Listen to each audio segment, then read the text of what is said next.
You guys heard the crazy story about Forrest Fenn, the millionaire antique dealer who put together a treasure chest worth about $1 million, buried it somewhere in a canyon in Colorado, and 10 years ago he did that. And over the last 10 years there have been a lot of stories about people who go and try to find the treasure, and he left a cryptic poem that tells you how to get there. Well, finally, I understand, this past weekend someone found the treasure, and that sounds awesome, and there's been a lot of crazy stories about it. But what I think about is I think about a guy named Paris Wallace, who was our student pastor in the early days at Fellowship Church.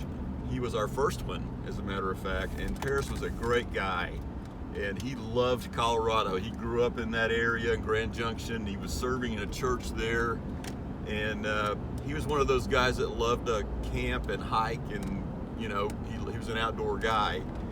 And he actually tried to find that treasure back in, I think, 2017, maybe 2016, and he lost his life because of his desire to find that treasure. So yeah, it's a interesting story, and it's a funny story in a lot of ways, but there are also 4 or 5 people that died trying to find that treasure. So who knows how funny it really is. But anyway, there's always a name or a story behind some of these stories we hear in the news, and I know there are a lot of people like me who remember Paris and remember what a great guy he was, and Mitzi and his kids, and it's just a terrible thing that happened to him. And anyway, just when you hear about Forrest Fenn, think about Paris Wallace, because Paris was the guy that loved students.